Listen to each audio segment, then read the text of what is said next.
What is going on, everybody? My name is Jeff Lightsy Jr. here with the Black Boss Channel and Victory Formation. Thank you guys for tuning in.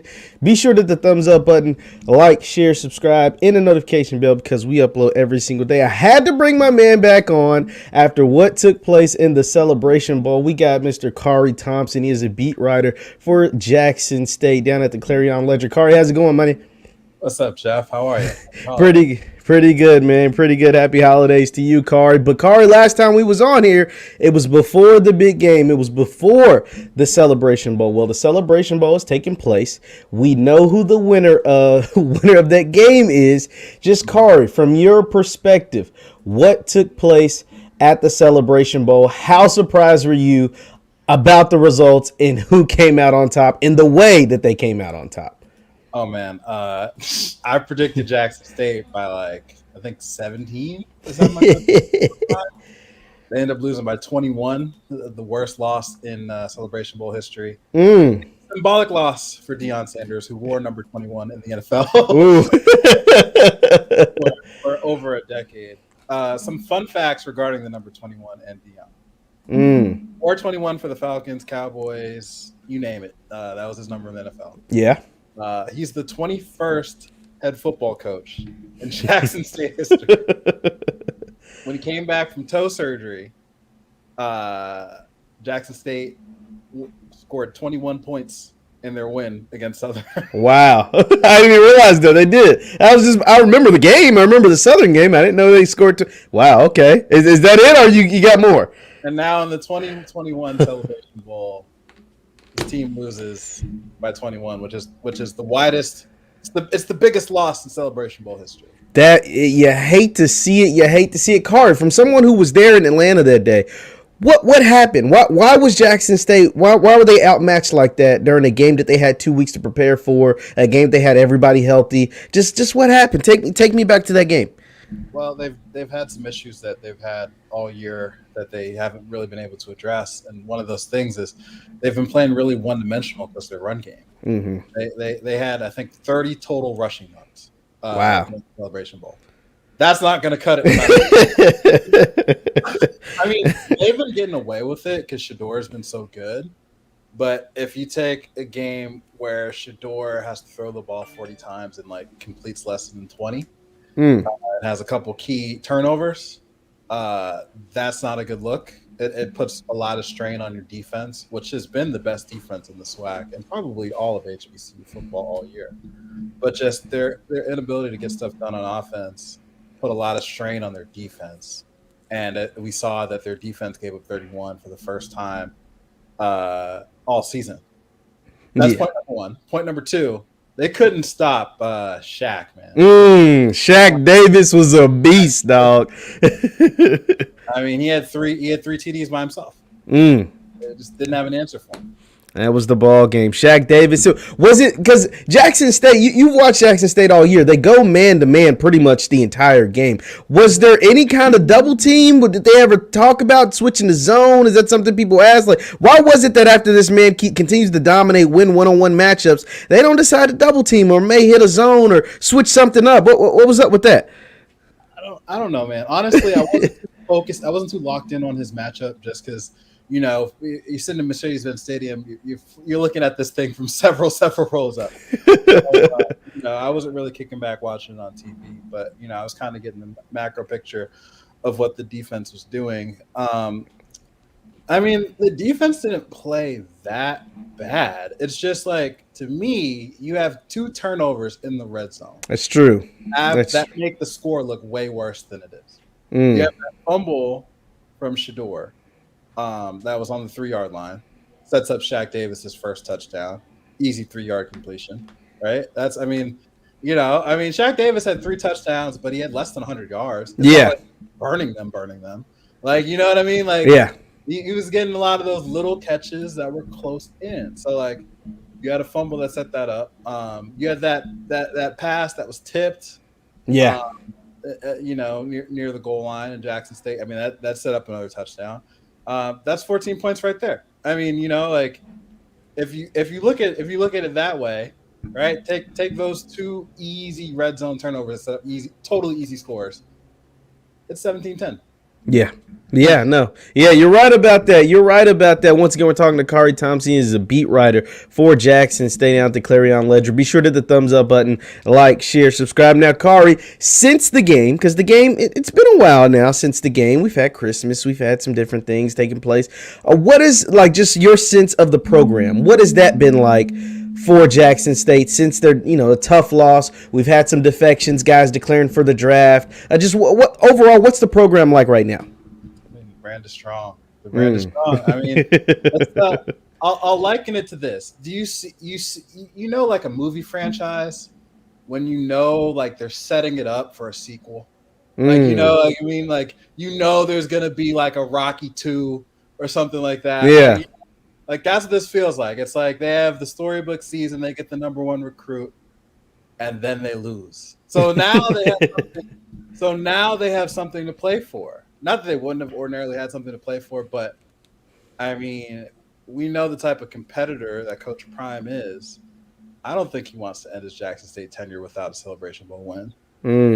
So it's, the brand is definitely strong. I mean, you got Aubrey Miller coming back. He's a transfer from Mizzou. That was big. Getting Aubrey Miller back is huge. Yeah, so he's coming back. You got Travis Hunter coming in. You got, I think James Houston declared for the draft today. I saw that. Beast. But I think you're gonna get a lot of these pieces back. Obviously, you have Shador coming back, and Malachi Wideman, who I'm looking forward to seeing him hoop because he's also top basketball player too.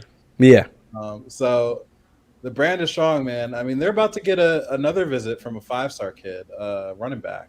I saw that, and I was going to ask you about that. So we're talking Jackson State. We're talking about what's next, but that's really cool to hear you say the brand is strong, because the brand for Jackson State, if you just take a 1 year, a year in review, right? Let's go from January. We don't have to go back to December last year. Let's go from January 21 to now. Jackson State is like a complete 180. It's a completely different program as far as the facilities have been upgraded. The jerseys have been upgraded. The players have been upgraded. Even from the spring to now, the players have been upgraded. So everything, and it's so crazy because they had all of this same hype going into that Celebration Bowl. You get this big disappointment, and how do you bounce back? Well, you already got the number 1 player in the country locked up. You're getting a visit from a UCLA transfer, and you got the number 1 running back in the class of 23, which is he's a junior right now, right, already tweeting out that he's going to visit FAMU and Jackson State. So I think the SWAC as a whole is really coming up, not to mention Hugh Jackson getting hired down at Grambling. Just what's it like to be a SWAC fan right now? I mean, I wouldn't know because I'm a MEAC guy.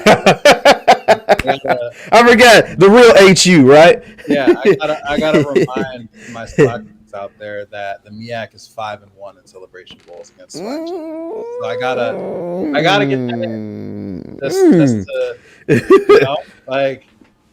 I cover Jackson State. But I will say this. It's a really cool time to cover SWAC football. I think the conference has been re-energized with more than just Coach Prime's presence. Obviously, he's a huge part of that. But, I mean, has there really been a more exciting time within the past 40 years? Or so, to cover HBCU football. I mean, it's incredible what Jackson State is doing. No, absolutely. Once again, we're talking to Khari Thompson. He's a Jackson State beat writer down at the Clarion Ledger. Be sure to hit the thumbs up button, like, share, and subscribe. Now, Khari, I want to ask you, last time we were on this program was right before signing day, and you said, I don't know about Travis Hunter. I'm hearing it's a 50-50 split. And I was like, yo, you really think he can come? He's like, man, I'm not saying. I'm going to just leave the door open, like the good man Bruno Mars said. And sure enough, he committed to Jackson State. Khari, take me back. What was that like for the people in Jackson, for yourself, for those who cover Jackson State, when you found out the number 1 recruit in the country was headed to play at an HBCU, and not just any HBCU, at Jackson State? Well, it's a momentous day for HBCUs in general, right? Because, there's this internal debate among Black folks, like, are HBCUs good enough, right? Like, people that are team HBCU are like, of course we're good enough. Matter of fact, we're more than good enough. People that are team PWI are like, nah, y'all don't have the resources. Y'all don't have some of the same advantages. So, not saying that Travis Hunter's decision is for everybody. I'm not saying everybody should pick an HBCU, but I think it's a signal that it can be good enough for these top kids. Mm-hmm. You know what I'm saying? Like it really can, and it can be good enough in today's era. Because obviously during segregation, it was good enough for You ain't no choice. You ain't no choice. You was either there or you wasn't going to college. right. And you name the amount of players that came through, prior to the 80s. You know what I mean? Like came through HBCUs. Like the Walter Paytons, the Doug Williamses, like the Deacon Joneses, right? It was good enough for those guys. Yeah, for those guys. that's very true. So I think it's important because of that symbol. Like, think about it. If you've obviously looked at the ESPN rankings, the 247 rankings, a number of times over the years. Did you ever expect to look at the very top and see an HBCU commit right there? Number Never. 1, 5-star. Never. No, I would have never. Honestly, and I'm gonna put myself out there, man. I'm gonna be 100% honest. A dude from Louisville, Kentucky. I didn't know too many HBCUs. Period. Like I could name you Hampton. I could name you the real HU Howard. No, I'm just messing with you. I could give you Spelman, Morehouse, Clark, and Kentucky State, which is in Kentucky. That's about it. That was about it. Now, I had heard of Grambling. Now, if I thought about it, right, like just off the top of my head, though, I had those 6. Now, if I thought about it, I'd have heard of Grambling. If I thought about it, I took a visit to Tennessee State or Morgan State, Coppin State. I took like some college visits there. But like, just off the top of my head, I didn't know where Walter Payton went to school at. I didn't know where Jerry Rice went to school at. I didn't know any, and I'm a football guy. So, no, yeah, like, so could I have imagined to see one of their schools at the top of the 247 rankings, ESPN rankings, Rivals, whoever on 3? Like, hell no. Like, hell no. I'm just being honest. Right.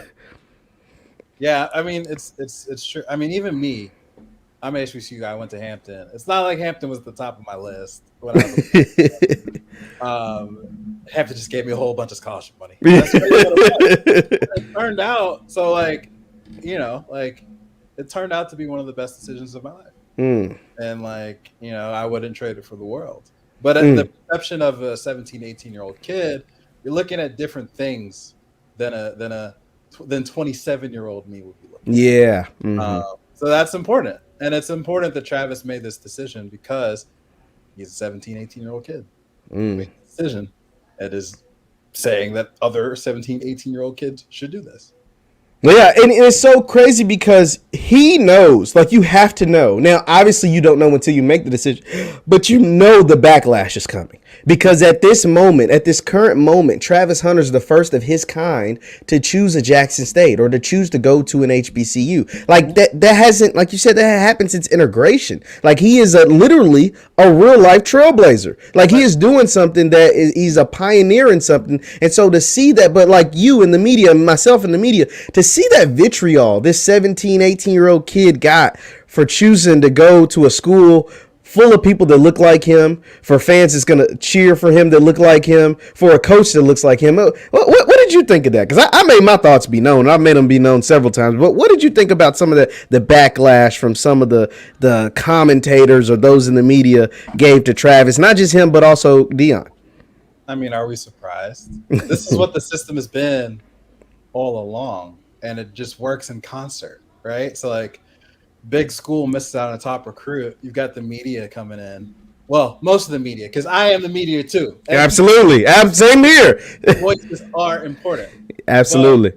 You've got a large swath of the media come in and saying, why is this kid picking this school? And, they took him from Florida State. And, like, you can just see the mindset is like that Travis is a possession.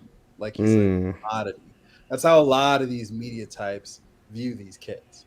They don't view them as people with own free will. Like they view it as if, he's a Florida State recruit versus Travis Hunter, who is deciding between Florida State and whatever. I think, Coach Prime's take on that was refreshing because he was like, because someone asked him, like, what's it like to take him from Florida State? He's like, we didn't take him from Florida State. He never belonged to Florida State. He's Exactly. making a college decision, and he decided to go to Jackson State. Mm-hmm. Man, it's not surprising. It's disappointing, but it's why what Travis did is so important, because the reality of it is a lot of these Power 5 schools didn't allow kids who look like Travis Hunter to attend schools like that not too long ago. And since then have not always been the most welcoming. Not at all. Color. So it's important for people like Travis to show that there is another option out there. You don't have to go the mainstream route. You don't want to. Absolutely, absolutely. Once again, we're talking to Khari Thompson, Jackson State beat writer at the Clarion Ledger. And it's funny that you say that, because it wasn't that long ago. Like, it wasn't like there are people that are still alive that weren't able to play at Florida State or the University of Kentucky or Alabama. Like, Ole Miss. James which is yes, and Nate Northington, I interviewed, because I'm from Louisville and I worked in local news in Kentucky, and I interviewed Nate Northington, who actually integrated the SEC. He was the first black player ever to play in an SEC game. Like, this man is still alive, right? So like these things are like not your, like, let's say ancient history. Like, this is like recent history, 50, 60 years ago. Like, it wasn't that long ago. I want to stay on topic with the recruiting though, Khari. So Coach Prime has been very, very adamant before the game, during the game, after the game, that Travis ain't the only one. There's more players coming to Jackson State that are considered those 4 to 5 high caliber players. Khari, if you have any insight, who are some of these guys or some of the names people should be thinking about when they hear Coach Prime say some of that stuff? Man, honestly, the thing is, the word is surprise. First, their names. I mean, because, like, outside of the program, how many people expected Jackson State to bring in Travis Hunter? Right? Yeah. Didn't nobody. Everybody was surprised hell to just see him at a game. Like, the fact that he showed up on campus. So, I think the element of surprise is also important, because Jackson State, the way it recruits is different than in Alabama or so, right? Like, because if you're Alabama, explain that. What do you mean by that? If you're Alabama, you already have 10 to 15 kids signed already. You've already got your 4 and 5 stars picked out. Mm-hmm. If you're a Jackson State or, another school that's, not one of the blue bloods, you kind of have to wait and see how things shake out. You know what I mean? Like, you're not. I mean, maybe Coach Prime will get the program to that point eventually, but it's not at that point now where he can just go in and say, "Oh, we signed 12 kids, 12 4-stars before Christmas." It's not at that point, and he may well end up with that many, but you have to wait and see. Watch how things move and shake, and then at the end you'll see the end result. Because right now, JSU is not even in the top 100 in terms of this year's recruiting class. They were number 55 last year, and I'd imagine with Travis and with all the momentum that they have, they're probably going to end up higher than that. I'm going to be in for some signing day surprises. So you think they're going to end up higher than 55 this year? Travis by himself, that damn near puts you at 55 alone. I think it was really interesting because Coach Prime was on the Rich Eisen show recently, and he spoke about his recruiting, like how his style of recruiting. He says he goes 40-40-20. 40% grad transfer, 40% transfer portal, and then 20% high school. And so I think that also goes into, anyone that's following Jackson State style of recruiting to know that you're not going to sign a bunch of kids from high school. Most of your players are going to come from via the transfer portal. 80% of your players are going to come from the transfer portal. Only difference between transfer portal and the 40% grad transfer is the grad transfer guys only have 1 year left. So like that is, I think that also goes into account.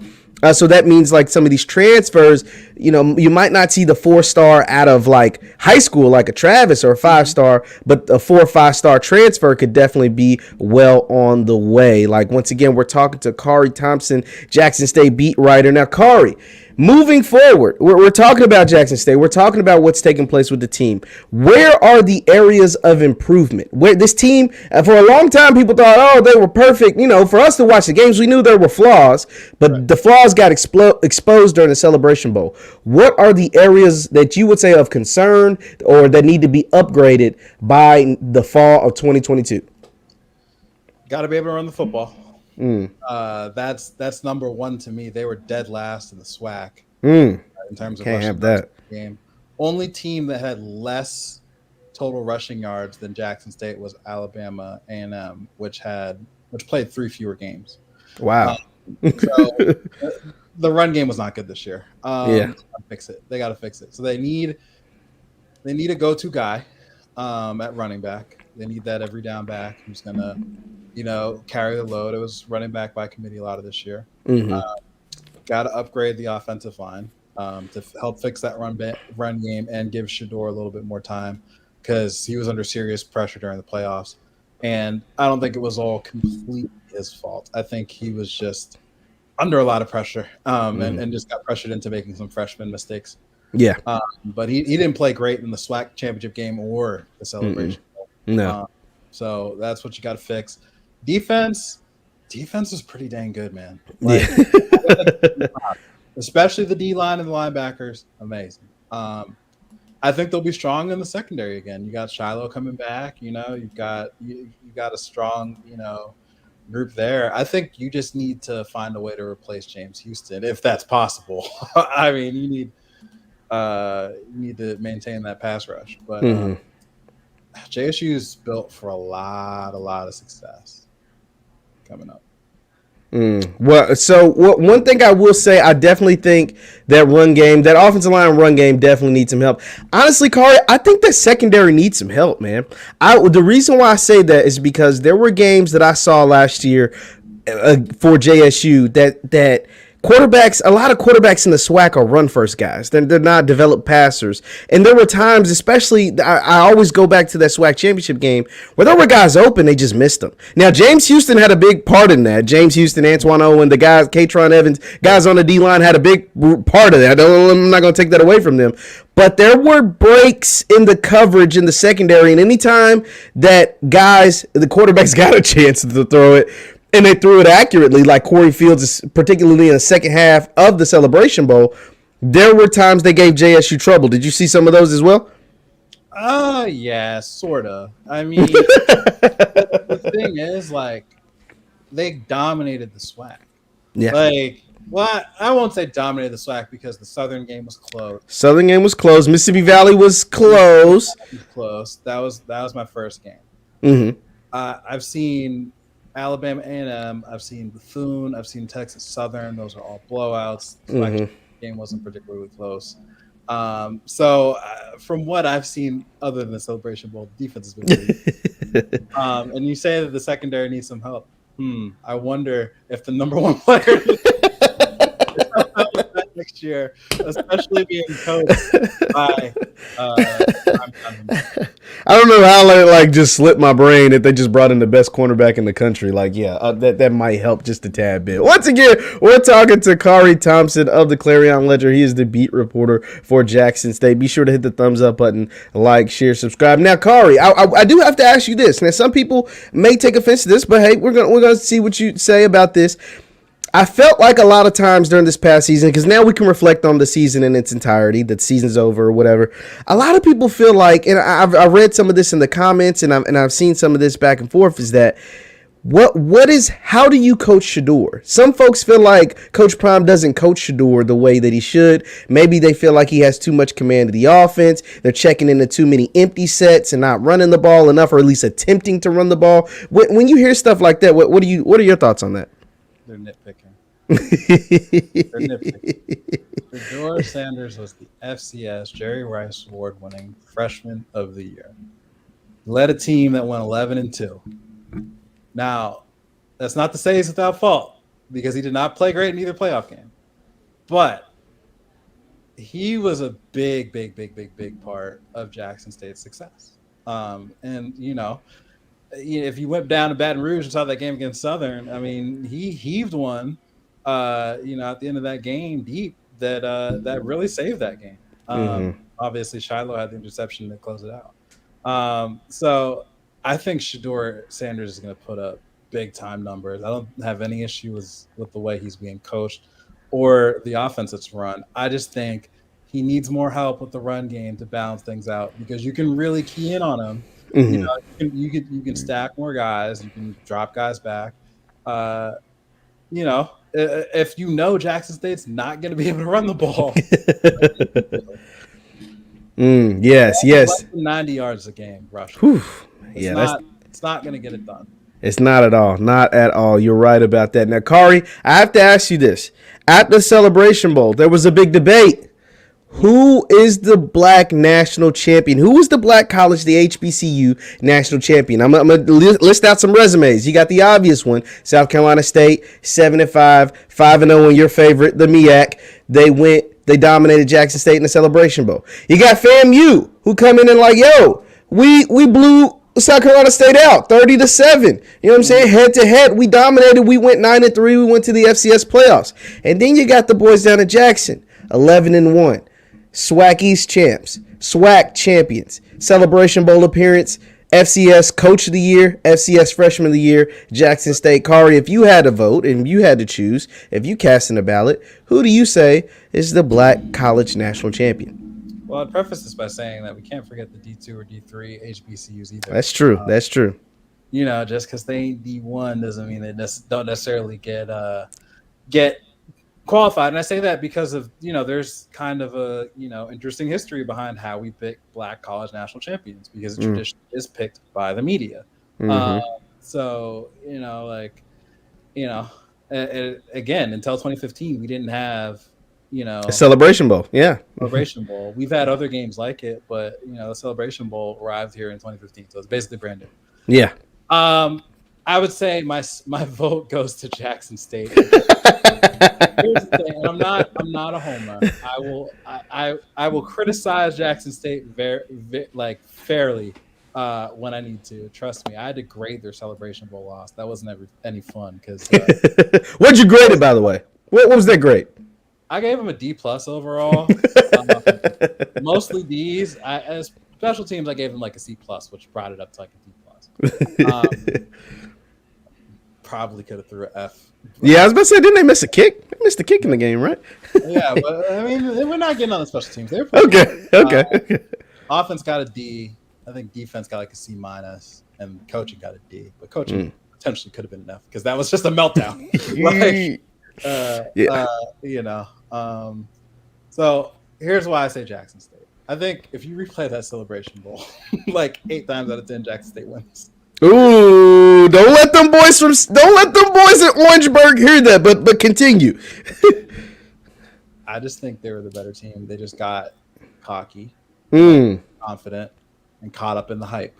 And those are all signs that point to coaching because those are coaches' responsibilities to have their team ready. And they just did not seem as locked in as they normally are.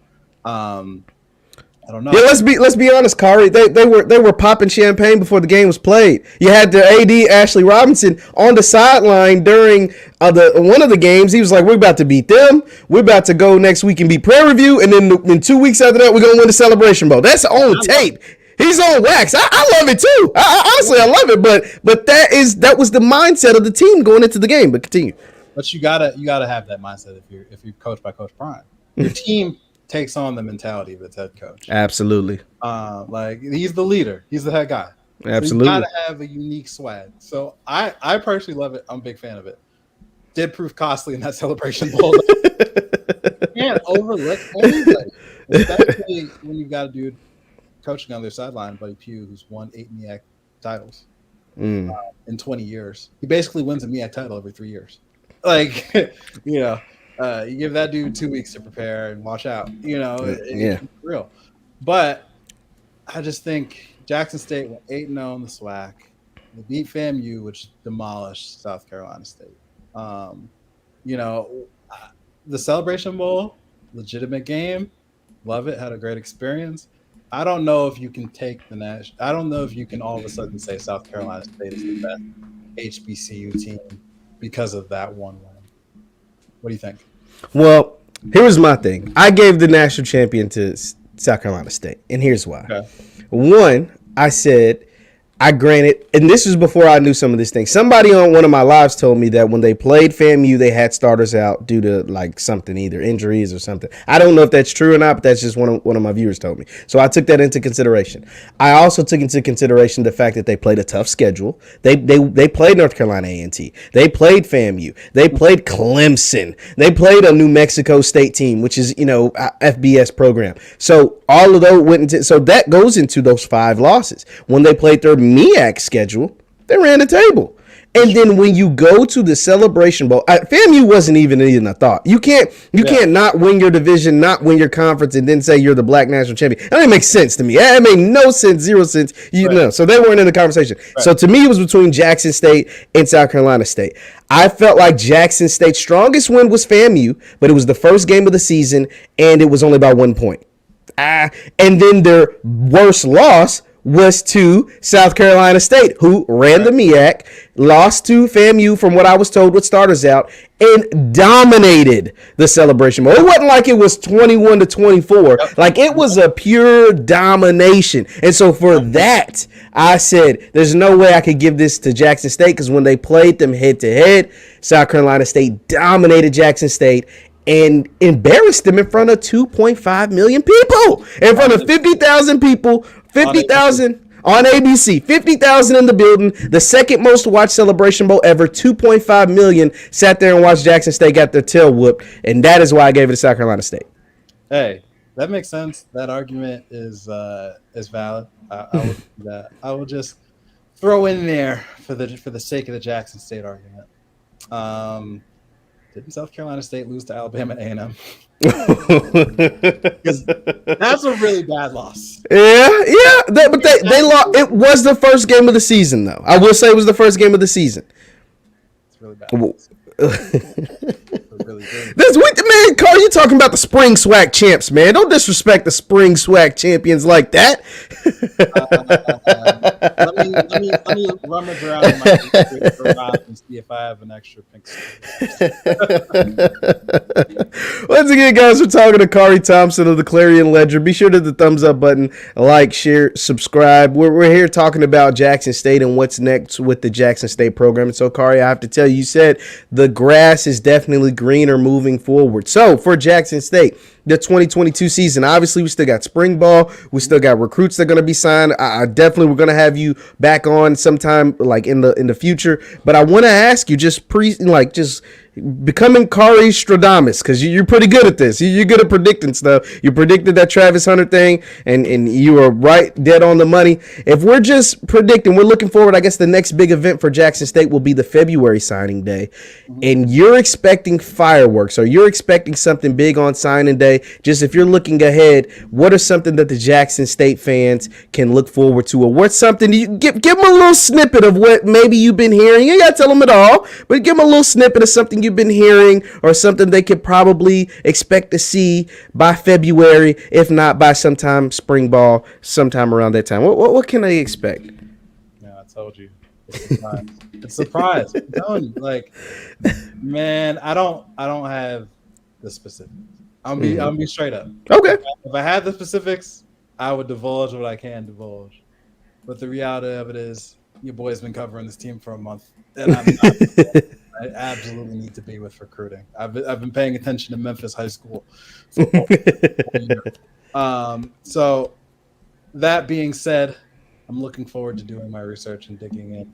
But the reality is, your boy has been in Jackson since November. Chilling at home with the fam in Massachusetts. So I can't give you any signing day surprises, but I will tell you that I do think there are going to be some big ones. I think that there's a significant chance that they'll top last year, and if they do, that's likely a top 50 recruiting class in the country, which is insane for an FCS school. Wow. If they're top 50, man, like that's going to be pretty crazy. But I want to get you out on this, Khari.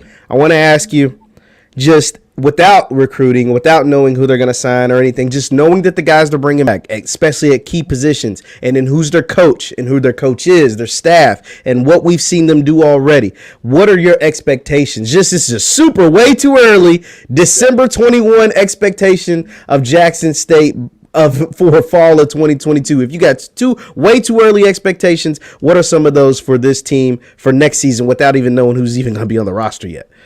Celebration Bowl, win or bust. If you don't win next year, it's a disappointment. It was a disappointment this year. They were favored going in this year. So you're gonna sweep the SWAC and then go backwards, start losing SWAC games. I don't think that can't be the expectation. The expectation should be go undefeated in conference play, make it back, win the SWAC championship again, make it back to Atlanta, and win again. If you got Deion Sanders and the number one recruit in the country, and Shador, who's putting up numbers, and you got Aubrey Miller coming back. You got all this stuff. The expectation should be HBCU national champs, and no debate. It should be no doubt. That's what the expectation should be. Absolutely, absolutely. Once again, we're talking to Khari Thompson. He's the Jackson State beat writer for the Clarion Ledger. Thank you guys for tuning in. Khari, appreciate you so much, man. We're going to have you back on sometime before the football season. Probably wait till spring ball or something. Get you in here, talk about who ended up joining the team, who left the team, if anybody left, and all that good stuff moving forward. But thank you so much for you all listening. Be sure to hit the thumbs up button on your way out. Khari, appreciate you again, and we will see you guys next time.